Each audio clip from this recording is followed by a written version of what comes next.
मित्रांनो, माझं नाव पवन जाधव आणि मी निवांत घरी बसल्यावर एक विचार आला मनात की आपल्या पुण्यामध्ये PMT आहे भरपूर. तर PMT आहेत, पण PMT नक्की पुण्याच्या बाहेर जातात, पण बाहेर कुठं जातात हे जास्त लोकांना माहीत नाही. तर म्हणलं चला आपण शोध लावू की पुण्याचे PMT नक्की बाहेर जातात तर जातात कुठपर्यंत. तर मी सुरुवात केली कात्रज डेपोपासून. तर कात्रजमधून बाहेर जाणाऱ्या गाड्यांची नावं भरपूर आहेत, 4-5 रूट आहेत जे बाहेर जातात लांब लांब.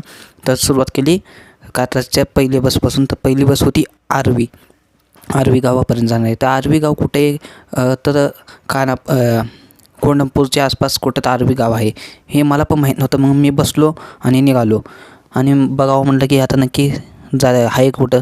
तर मस्तपैकी निघालो, गाडी पण मस्तपैकी जोरात पळवत होते आणि जात असताना मग मस्तपैकी कात्रज वगैरे भाग सोडला. कात्रज भाग सोडल्यानंतर मस्तपैकी डोंगर लागलं, मस्त गार हवा येत होती मस्तपैकी.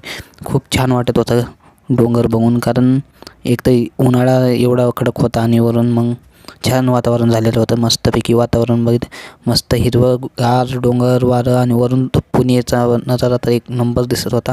तर मग तसं करत गाडी पुढं सरकत होती. मग एकदा पुढं गेल्यानंतर मग सर्वांचं आवडतं म्हणजे एक ठिकाण म्हणजे पुढं आल्यावर मग पुढं बोगदा आला.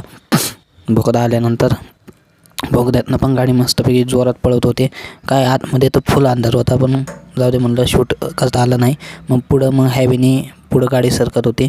पुढं जात मस्तपैकी मग नसरापूरच्या अलीकडनंच कोंढापूरला रस्ता जातो. तर मग तिथपर्यंत पुढं मस्त डोंगर घरं वगैरे बघत पुढं गेलो. पुढं मग गाडी पोचली कोंढापूरनंतर मग पुढं गाडी आली आर्वीला येऊन आपला प्रवास तिथं संपला. तर तुम्हाला ह्या गाडीची तिकीट काय आहे आणि गाडीचा टायमिंग काय सर्व काही इथं मिळून जाईल. तर आपण व्हिडिओला लाईक करा आणि फॉलो करा विसरू नका.